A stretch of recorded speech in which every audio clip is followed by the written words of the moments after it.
সেবক ঢাকা মহানগর উত্তর শাখা কমিটির শপথ গ্রহণ অনুষ্ঠিত হল আজ। শপথ বাক্য পাঠ করেন প্রতিষ্ঠানের প্রতিষ্ঠাতা সভাপতি জনাব খান মোহাম্মদ বাবুল সাহেব। উপস্থিত ছিলেন সেবক সংগঠনের সাধারণ সম্পাদক জনাব নূর আলম সাহেব, সাংগঠনিক সম্পাদক জনাব কামাল হোসেন বাবুল সাহেব, দপ্তর সম্পাদক সাজেদা খানম পাপিয়া। আমন্ত্রিত অতিথি হিসেবে উপস্থিত ছিলেন গাজীপুর জেলা শাখা সাধারণ সম্পাদক জনাব আসিফ রায়হান, কুয়েত রাজ্য শাখার উপদেষ্টা জনাব মোহাম্মদ শামীম শিকদার।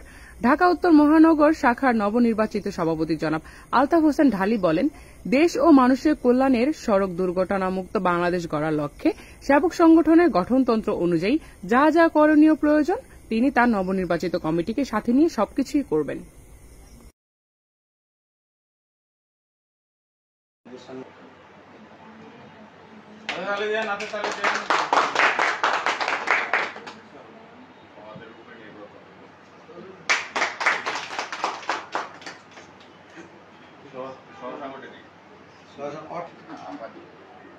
অর্থের ব্যাপারে আমি এখানে নেই।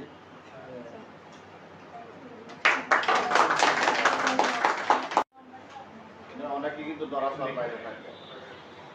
পাশাপাশি জনাব আলতাফ আলী সাহেব উনি কিন্তু আমার সাথে জড়াই যাবেন। আমি পয়সা গেলে আলতাফ আলী সাহেব নিয়ে ভাষণ ব্যবস্থা করবো, আমি একটা পারবো না।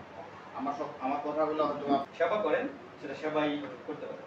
তো আপনারা এখানে অনেকেই অনেক ধরনের কথা বলেছেন যে এটা এই ধরনের, আমি ওদিকে যাচ্ছি না।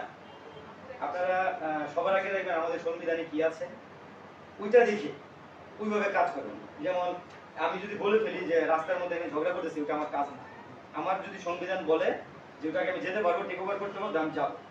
আদারওয়াইজ যদি আমি যাই তাহলে কিন্তু আমি বেআইনি হয়ে যাবো। আমার সংবিধান বলে দিচ্ছে আমি কি করতে পারবো কি করতে পারবো না।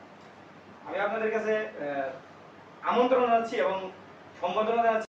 ট্রেড ইউনিয়ন আর আপনি অনেকগুলো টাকা একসাথে অনেকে টাকা জমা করলে সেটা হয় সমিতি। আর সমাজসেবা কিন্তু সম্পূর্ণ ব্যতিক্রম।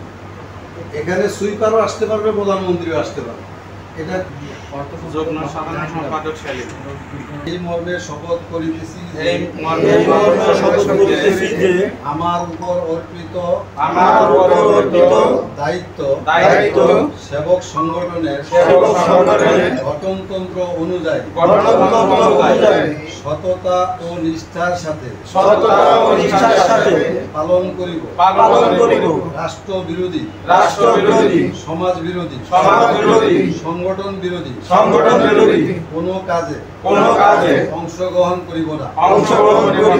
দেশ ও মানুষের কল্যাণে সড়ক দুর্ঘটনা মুক্ত বাংলাদেশ গড়ার লক্ষ্যে স্বেচ্ছাশ্রমের ভিত্তিতে